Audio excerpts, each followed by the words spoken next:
I've made the drive from Pittsburgh to my sister's place in Beckley, West Virginia, more times than I can count. The route is simple. I-77 south through Ohio, then into West Virginia where the mountains start closing in and the interstate winds like a river through coal country. I know every exit, every service stop, every stretch where the road gets mean. So when the GPS rerouted me onto a county road I'd never heard of, something should have warned me. But I was tired. It was past midnight, and my daughter was asleep in the back seat. And I thought I could trust the technology the way I'd been taught to trust it. The notification said bridge closure ahead, 15-minute detour. I took the exit. The road it sent me on was narrow, barely 2 lanes, with a surface that felt wrong under the tires. Not quite gravel, not quite asphalt. Something in between that hadn't been maintained in years. Dense forest pressed in on both sides, so thick the headlights couldn't penetrate more than a few yards into the trees. There were no other cars, no signs, no indication that this was a real route at all. I checked the GPS. It showed me on a road labeled only as County Line Road, heading toward a town called Millstone that I'd never heard of. The map showed it as a legitimate route, the blue line steady and certain. But the landscape felt wrong. The kind of wrong that your body recognizes before your mind catches up. A wrongness in the air itself, in the way the trees seemed to lean toward the road, in the absolute darkness that lay just beyond the headlight beams. After maybe 10 minutes, I saw the bridge, and it appeared suddenly around a curve. A narrow wooden structure spanning what looked like a creek, but was probably more than that. The bridge was old, with railings made of splintered wood and a deck that looked like it hadn't been repaired since the 1970s. What stopped me was the color. The entire structure was covered in a thick, dark moss or fungus, not just growing on it, completely coated, as if the wood itself had been transformed into something else, something organic and diseased. The covering was so complete that I couldn't see the actual wood beneath. Couldn't determine if the bridge was still solid or if it was just a shell held together by whatever this dark growth was. I should have turned around. I knew that even then. But my daughter was asleep. The GPS showed this as the correct route. The bridge looked old, but not impossible. I drove forward slowly, easing the car onto the wooden deck. The moment the tires touched the wood, I heard it. A sound like wet breathing, a soft sucking noise that came from beneath the car. The moss or fungus on the railings was moving, undulating like something alive. Like the entire bridge was a single organism responding to the weight of my vehicle. I didn't stop to think. I accelerated. The car lurched forward on the narrow bridge, and the sound intensified, became a chorus of wet, gasping breaths. The railings on both sides began to collapse inward, the dark material sloughing off the wood and falling toward the water below. And I could see beneath it. Not wood, but something that looked like bone. White, smooth bone, as if the bridge had been constructed from and then grown over with flesh. Or I hit the accelerator harder, and my daughter woke up screaming, and we shot off the far end of the bridge just as the entire structure began to collapse behind us, not falling, but sinking, as if the earth on the far bank was swallowing it. I drove for an hour without stopping, without speaking. When I finally pulled over at a rest stop, I checked my GPS history. According to the phone, I'd never left the interstate. The entire detour, the bridge, County Line Road, the town of Millstone. There was no record of any of it. Just a straight line from Pittsburgh to Beckley with no deviation. I've checked maps since then. USGS maps, county records, satellite imagery. There is no County Line Road in that section of West Virginia. There is no bridge called Millstone. But I can still hear that sound sometimes, late at night. A wet, Rhythmic breathing that sounds almost like it's coming from beneath my car, even when I'm parked in my driveway with the engine off. And I can't stop wondering what that bridge was made of. What kind of creature, or collection of creatures, could be shaped into a span across a creek and covered with moss as if it were a living thing? I think about that frequently, especially when I see news reports of people going missing on I-77. Young people mostly. People on long drives, people who take wrong turns, people who trust their GPS and the roads that lead them away from the highway into the dark. I wonder how many of them made it across that bridge, and how many fed it instead. I work as an insurance adjuster, which means I drive a lot of back roads in eastern Kentucky and southern Ohio. The work pays decent, and I don't mind the driving. I prefer it, actually. Prefer the quiet hours alone in the car with nothing but the road and my thoughts. State Road 47 in Pike County is one of my regular routes. It connects 3 small towns and passes through some of the most isolated country you'll find in that part of the state. I know it well. I was heading north on 47 one October afternoon, 3 hours into a 4-hour drive, when I saw her on the shoulder.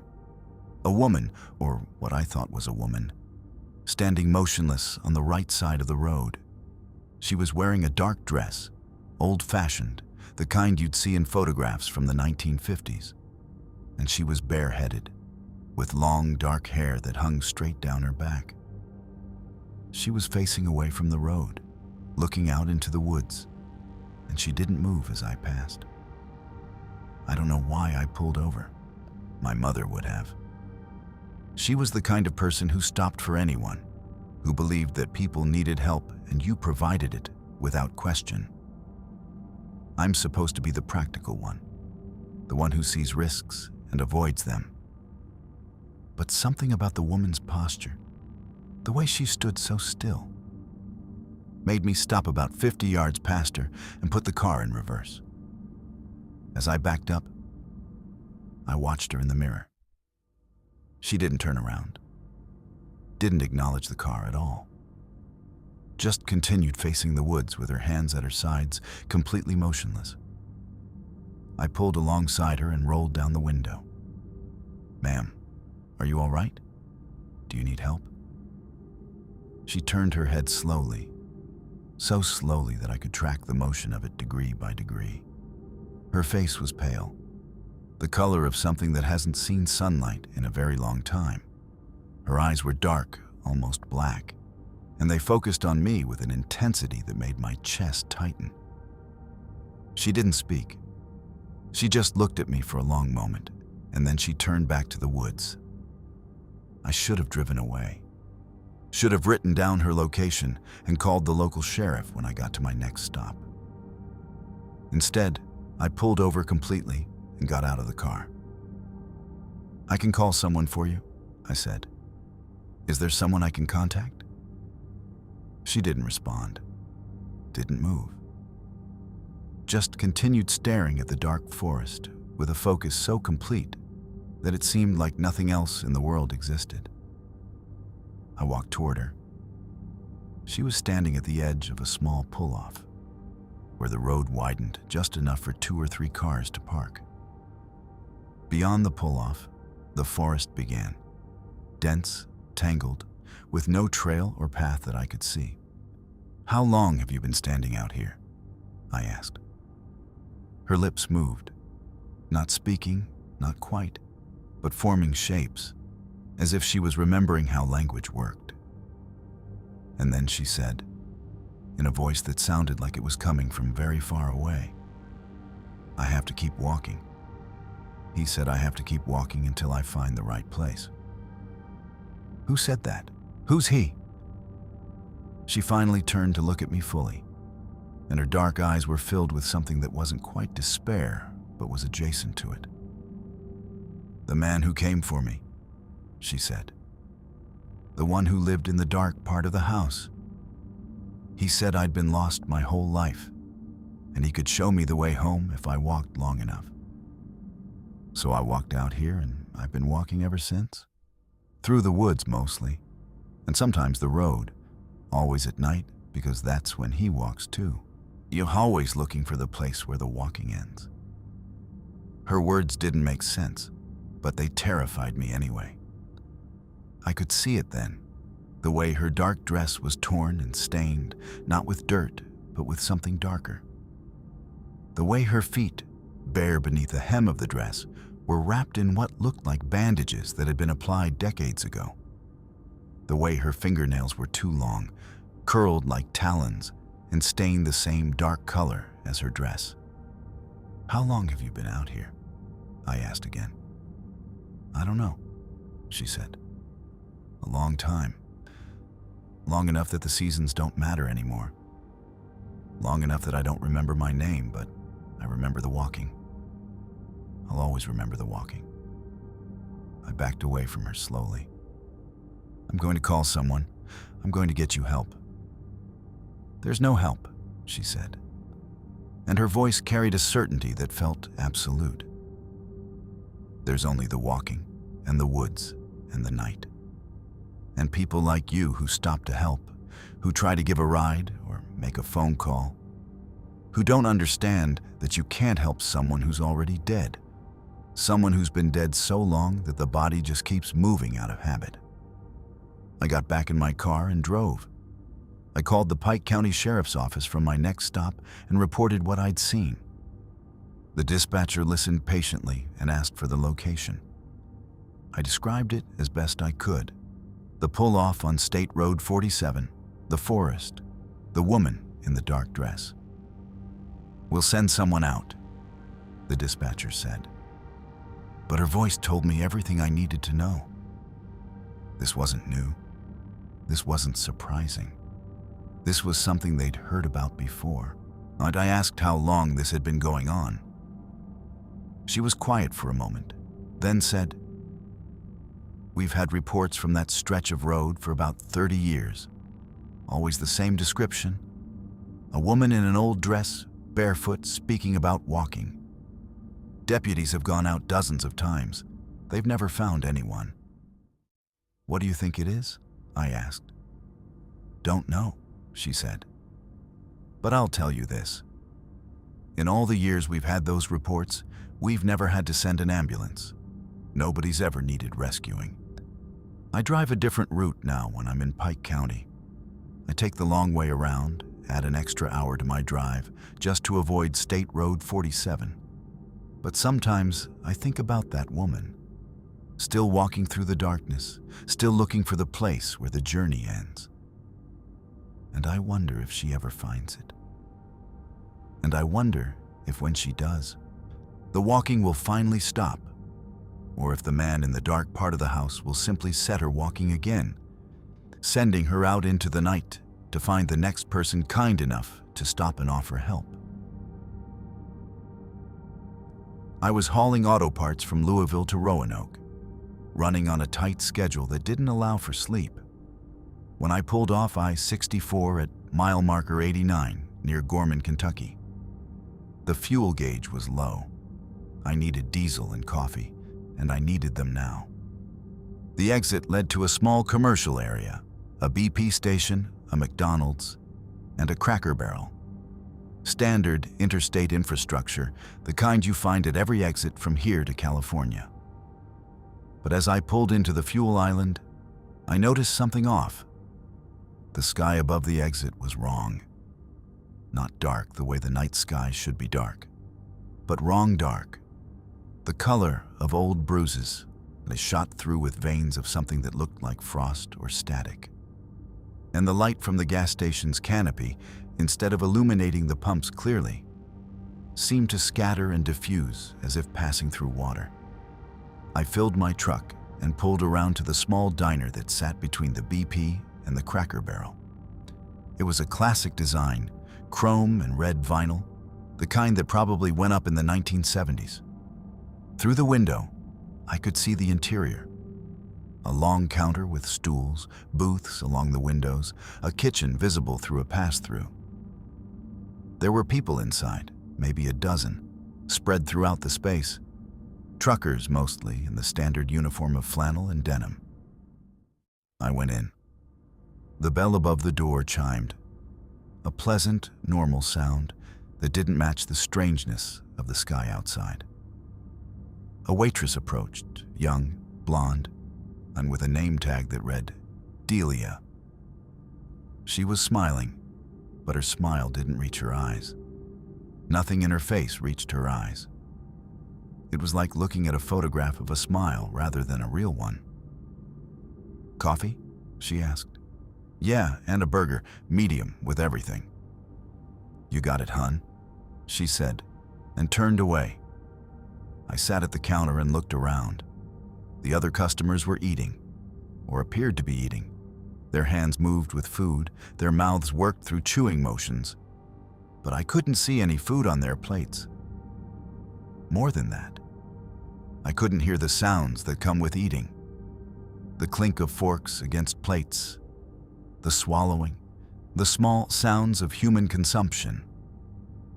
There was only silence beneath the low hum of the fluorescent lights and the crackle of a jukebox playing something country that I almost recognized.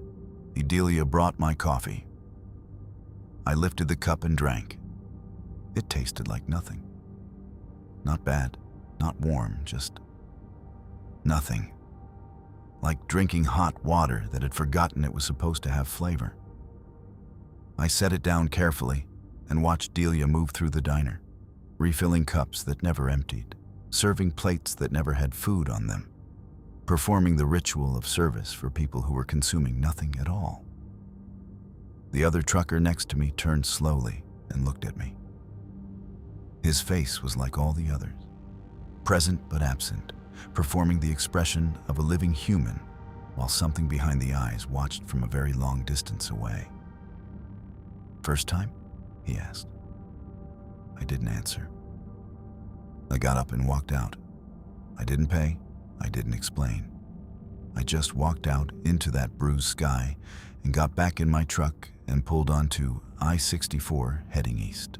And I drove for 6 hours without stopping, checking my mirrors constantly, certain that something was going to reach out and pull me back, that some aspect of that diner was going to cling to my truck like static and drag me back to mile marker 89. I've driven past that exit since. During the day, it looks normal. The BP station is there, the Cracker Barrel, the standard interstate architecture. I've never seen a diner. But other truckers I know have stopped there. They describe it the same way I do. The wrong sky, the people eating nothing, the coffee with no flavor. Some of them say they've eaten at that diner multiple times, and each time it's exactly the same. The same customers, the same positions, the same endless ritual of consumption for food that doesn't exist. One of them told me he saw the waitress, Delia, during daylight once. She was standing in the parking lot of the BP station, perfectly still, staring at the diner with an expression of profound sadness. When he approached her, she turned to look at him with eyes that were filled with something that might have been recognition. "We can't stop," she said. "We tried, but we can't. We have to keep serving. We have to keep eating. We have to keep pretending. And anyone who eats here has to keep eating too. Has to keep coming back, has to join the cycle." He said he never saw her again, but he doesn't drive I-64 anymore. And he's warned every trucker he knows to avoid mile marker 89, to pack snacks, to make sure their fuel is topped off before they reach that exit. Because some services, once accepted, never really end. And some restaurants, once you've eaten at them, never let you go. And I drive through North Carolina regularly for work, medical equipment, hospitals, the usual circuit. I know the roads well, know the rhythms of the traffic, know which stretches are dangerous and which are just tedious. The section of I-77 between Charlotte and the South Carolina border is one I've driven at least 100 times. It's straightforward, 4 lanes, good visibility, minimal hazards, except for the overpass at mile marker 94. And the children. I first saw them on a Thursday night in January, heading south after a service call in Chapel Hill. It was close to midnight, and the highway was nearly empty. I was in the right lane, passing under an overpass, when I noticed them. 3 children standing at the railing on the bridge above, looking down at the traffic below. They were small, maybe 6 or 7 years old, and they were completely still. No movement, no fidgeting. Just 3 figures in dark clothing, standing at evenly spaced intervals along the railing, their attention fixed downward on the highway. I was past the overpass almost immediately, but the image stayed with me. Something about the stillness. Something about the fact that there were no adults, no cars, no sign of how 3 young children came to be standing on a highway overpass after midnight in the middle of January. I called 911 from the next rest stop. I described what I'd seen, gave the location, the mile marker. The dispatcher took the information professionally and said they'd send someone out. I felt better after that call. Surely they'd find the children. Surely there was an explanation, a broken-down car, missing parents, in some normal emergency that would be resolved quickly. But the next time I passed that overpass, which was 3 weeks later, I saw them again. Same position, same stillness, same downward gaze. And I started asking around. Other drivers confirmed it. Same overpass, same children, always at night, always watching the traffic pass below. The authorities were mystified. They'd never found anyone. Never found footprints, clothing, evidence of how the children got to the overpass or where they went. Just reports that came in regularly from drivers who passed beneath that bridge. I've seen them a total of 4 times now. The last time was 6 months ago, and there were 5 of them instead of 3. All children, all motionless, all watching. And I've come to understand that they're not waiting for help. They're waiting for something else. Waiting for a car to slow down, a driver to pull over, someone to climb up to that overpass and discover whatever it is they're guarding, whatever prize or punishment waits at the top of that bridge where the children stand in the cold and the dark, watching the traffic like vultures waiting for a kill. I've stopped calling 911. I've stopped trying to explain. I just pass beneath that overpass as quickly as I can, eyes forward, hands tight on the wheel. And I hope that whatever the children are waiting for, they're still waiting. Because when they finally get it, when the right car finally stops, when the right driver finally climbs up to meet them, I don't think the rest of us want to know what happens next. I worked the oil fields in Oklahoma for 10 years before I got into trucking. Long hauls, mostly across the southern states, and carrying freight that nobody cared about to destinations that all looked the same. The work was solitary, which I preferred. Hours and hours alone with the radio and the road, moving through landscape that changed slowly, if at all. In 2015, I was running a load of drilling equipment from Tulsa to Lubbock, Texas, heading south on Route 69 through the flatlands where the horizon stretches out for what feels like infinity. It was a night run, 11 p.m., and the radio had been playing the usual mix of country and gospel stations interspersed with static when the broadcast interrupted. It was a woman's voice, calm and measured, speaking without inflection. She was reading what sounded like a recipe, but the ingredients were wrong. Mix crushed bone with water from a well nobody uses anymore. Add soil from a place where something died. Unstir in whispers from the dark. The voice continued, cycling through the recipe twice, 3 times, with mechanical precision. Other drivers started chiming in on the CB, asking who was transmitting, where the broadcast was coming from. Nobody knew. The voice continued beneath our chatter, methodical and patient, as if it would read that recipe forever. I listened to it for 2 hours while I drove. Other drivers dropped off the frequency, the ones who got spooked, the ones who switched channels. But I stayed, listening to that calm voice enumerate ingredients that couldn't possibly exist, speaking them as if they were as ordinary as flour and eggs. When it finally stopped, it was abrupt. No sign-off, no warning, just silence on the channel. But I'd memorized the recipe. And in the months that followed, I couldn't stop thinking about it. I tried researching the ingredients, looking them up in books about folk magic and old traditions. I found references to them in places I didn't expect.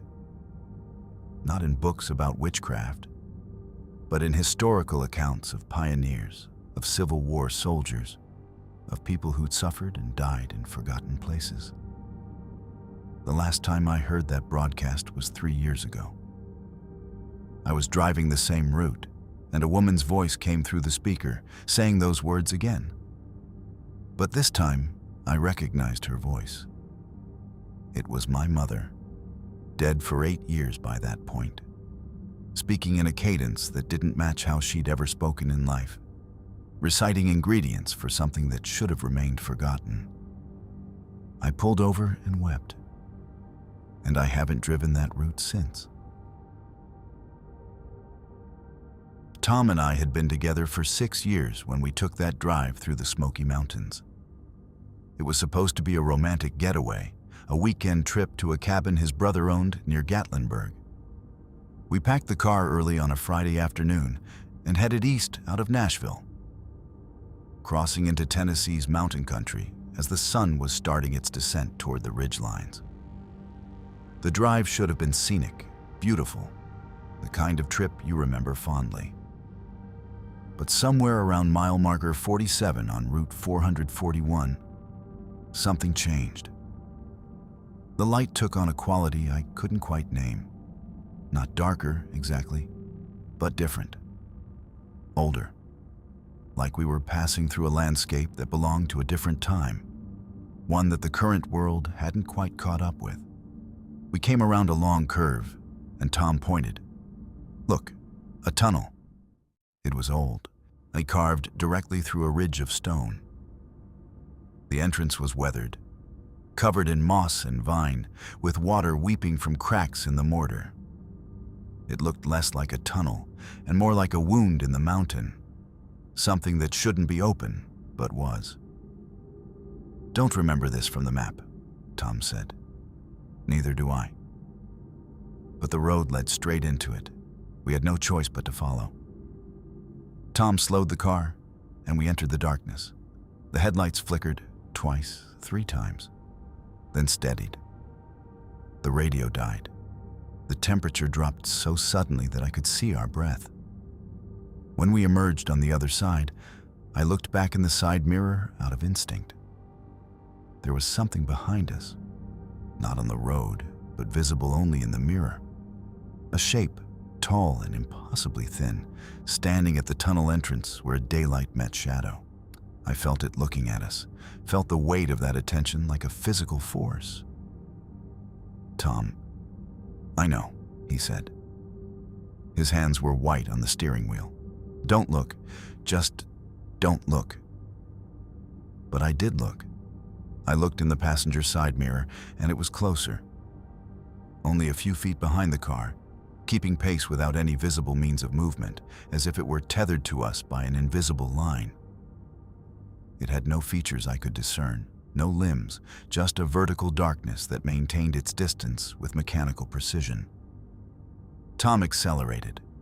40 became 50, became 60 miles per hour on a mountain road that demanded caution. The shape stayed exactly where it was relative to the car, maintaining its position as if we were connected. I checked the mirror every few seconds, hoping each time that it would be gone. It never was. We drove for hours. The sun set. The road descended from the mountains into the valleys beyond.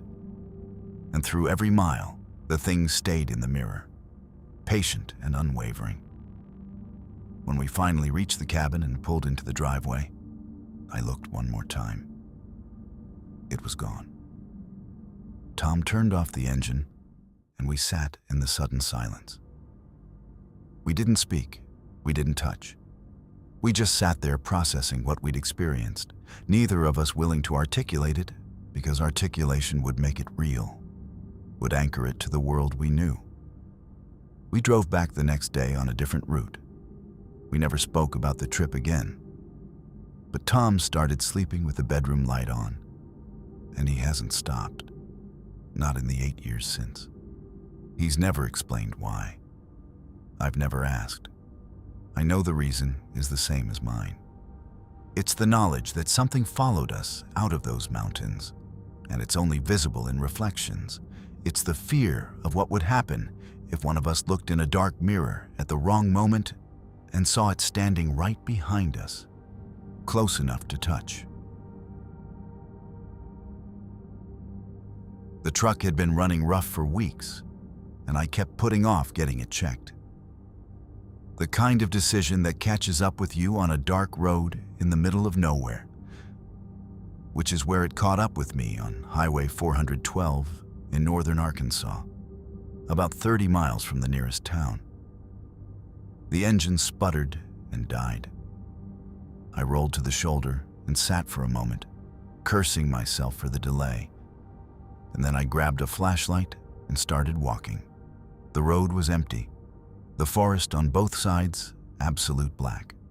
I'd been walking for maybe 20 minutes when I saw the light, and it appeared around a curve, a gas station, old style, lit up like a beacon. The kind of station you see in photographs from the 1960s. Chrome pumps, a white building with large windows, a hand-painted sign advertising gas at prices that didn't match any year I recognized. The numbers were painted in careful lettering. Regular 37 cents per gallon. I should have been suspicious. The prices were impossible. But I was stranded. It was cold. And here was gasoline and light, and what appeared to be shelter. I walked up to the office door and pushed it open.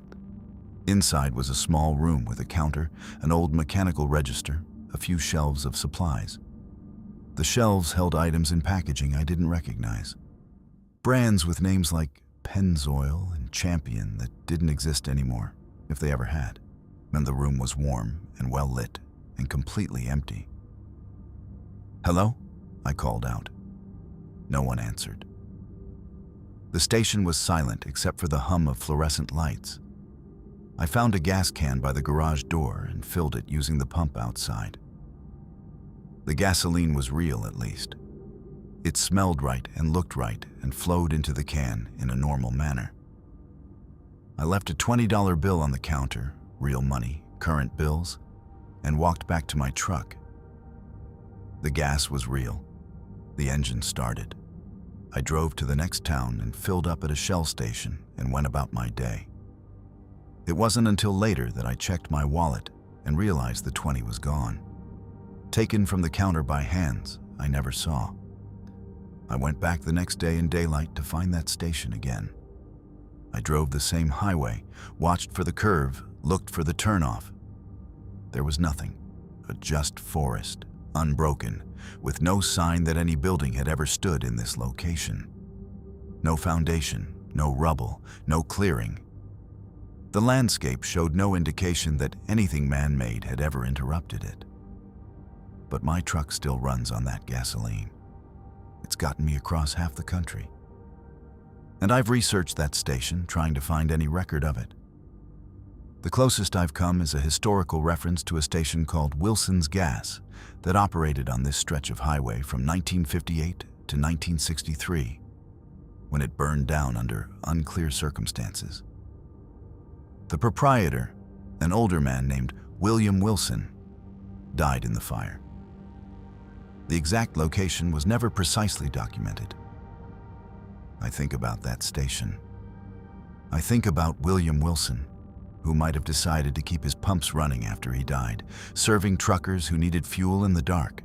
And I wonder what would happen if I pulled in there again, If I'd have to keep coming back, if I'd become obligated to this place and this dead man in a way that can't be undone. The fuel in my truck is wearing well so far. I don't need another fill-up. But when I do, I'm not sure I have the strength to keep driving past, to refuse service from someone who's been dead for 60 years but still wants to be useful, still wants to be remembered as someone who helped. We'd been driving for hours when Rachel said we should stop. She was right. The exhaustion was setting in, making the road feel longer than it was. We took the next exit, and I found myself on a small county road that curved gently into the trees. No signs, no indication of services. But as I rounded a bend, I saw it. A wooden arch spanning the narrow road, being carved with a name in big letters, Pine Ridge Camp. Below the name was a smaller sign, overnight rates $10. An arrow pointed down the road. We were desperate enough to try it. I turned in, following the gravel drive as it climbed into a dense forest.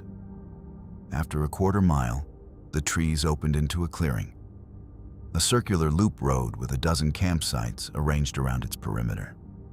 Each site had a picnic table, a fire ring, and a level gravel pad for parking. A self-pay station stood near the entrance, a wooden post with envelopes and a metal donation box.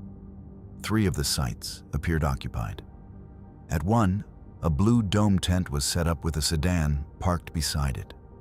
At another, a larger green tent with a cooler and a lantern on the picnic table.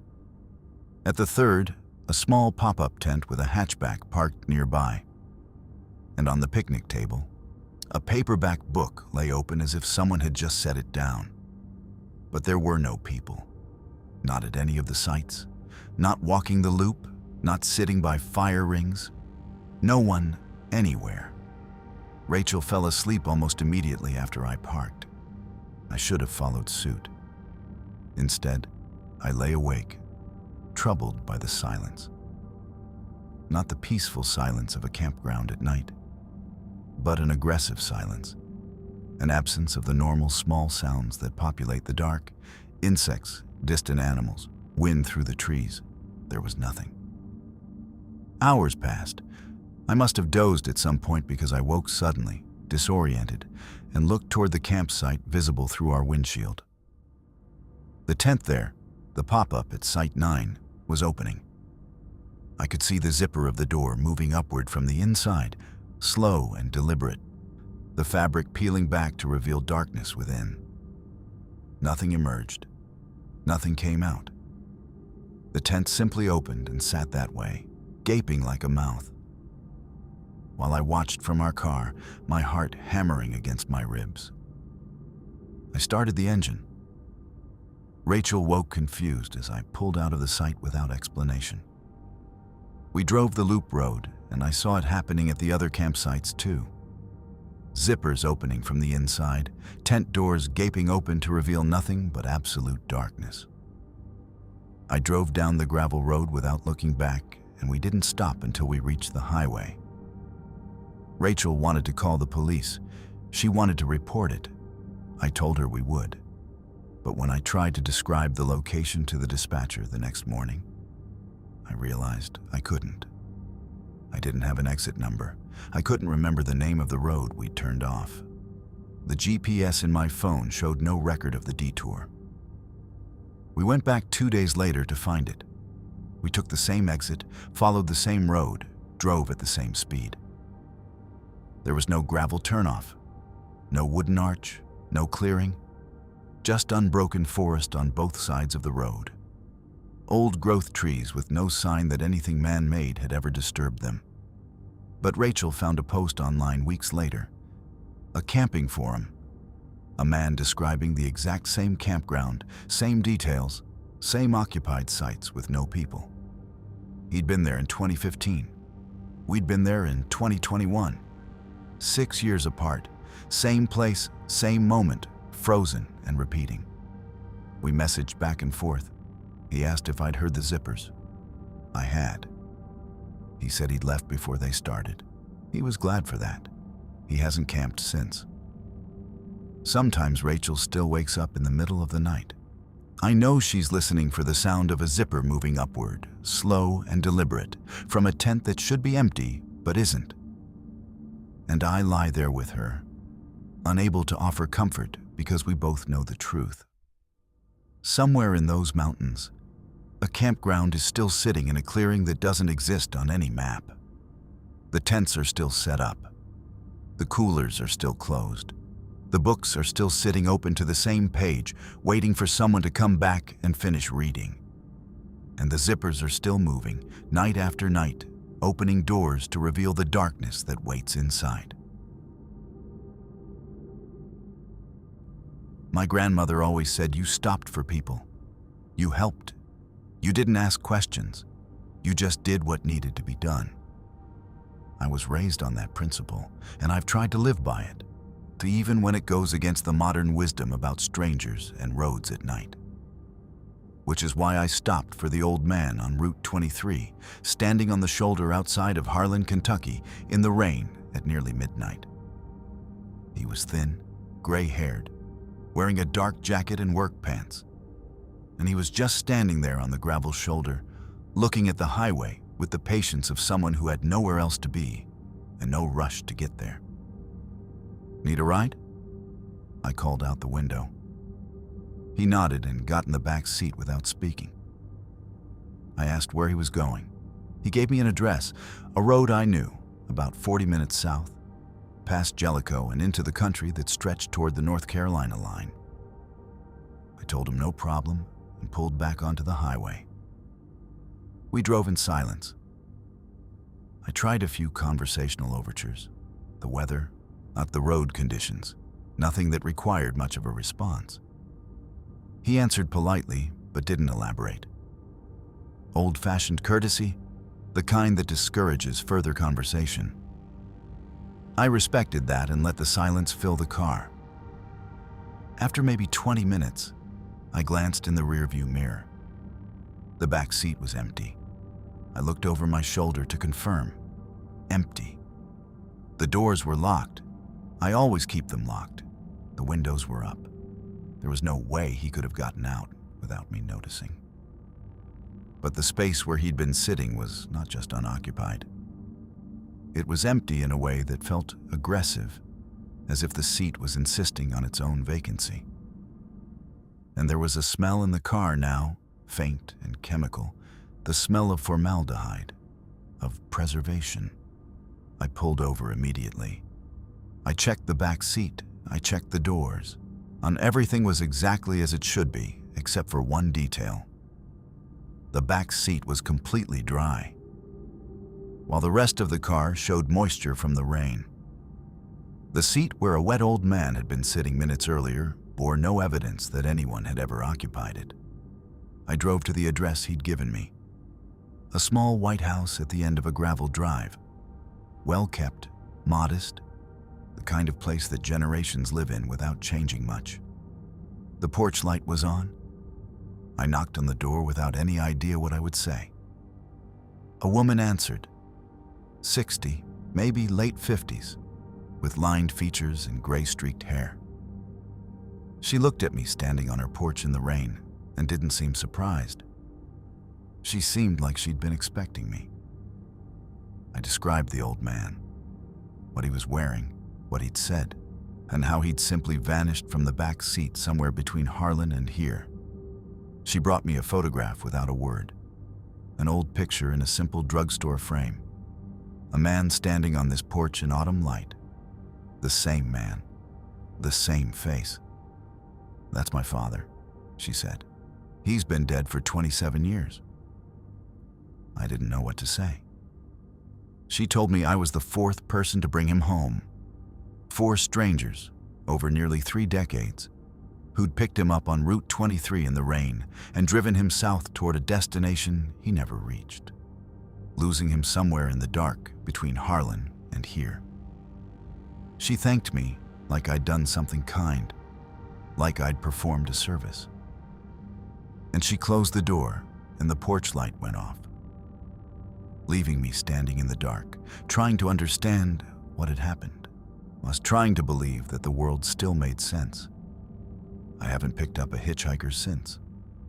But sometimes, driving Route 23 at night, I slow down near that stretch of bottomland where I first saw him. The shoulder is empty most nights, but I keep watching. And I'm both relieved and something else, something close to sorrow. When I don't see him standing there, wet and patient and tired of trying to get home. I've driven Route 58 in southwestern Virginia my whole life. Know it the way you know the face of someone you see every day. So familiar it barely registers. Every curve, every grade, every landmark. But in October of 2020, the road changed. It stopped being a route and became something else. Something that didn't want to let me go. I was coming back from a weekend visit to a friend's cabin in Breaks, Virginia. He's left around 8 in the evening, expecting to be home by 10. The road was empty, which I expected. October on a Sunday night. Nothing moving except me and the darkness and the headlights pushing through it. 40 minutes in, I passed a dead tree. Big oak, bent trunk, branches reaching toward the road like fingers. I registered it passively, without interest. Another landmark in the stream of landmarks that highways deliver. 10 minutes later, I came around a curve and saw the tree again. The same tree, the same bent trunk, the same grasping branches. And then the rusted guardrail that I'd seen in the previous 10 minutes. Then the mile marker, 37. The same sequence, the same landmarks, repeating. I'd entered a loop and didn't know how. I checked the GPS. It showed me making normal progress westbound on 58, approaching my exit. But the road kept delivering the same dead tree, the same guardrail, the same mile marker. A closed circuit, cycling endlessly. Every deviation I tried, side roads, turnarounds, exits, led me back to the loop. Every one. The road was a system, and I was inside it, and it showed no indication of letting me out. After maybe an hour of looping, I saw them. Figures in the trees near the dead oak. Tall, dark, still. And with each pass through the loop, there were more of them. They accumulated at the edge of the road like a gathering audience. More and more of them with each cycle. Until I couldn't see anything else when I passed that section of road. Just shapes, darknesses, a crowd that was watching my car loop endlessly past them. I don't know how long it lasted. Time became unreliable in that loop. Seconds stretching into hours or minutes, compressing years. But eventually, without warning, it broke. The landmarks changed. The route became unfamiliar. The loop released me and I drove out into normal geography and made it home. I checked the odometer. I'd driven 153 miles on a stretch of road that should have been 20. 153 miles of the same dead tree, the same guardrail, the same gathering darkness. And I'd never moved more than a few miles from the start. I won't drive Route 58 at night anymore. I take the long way around, add an hour to my drive, just to avoid testing what I fell into that night. What fold in the road opened and swallowed 150 miles and delivered me back with nothing but a story nobody will believe and a question I can't answer. What were those shapes waiting for? And why did they let me go?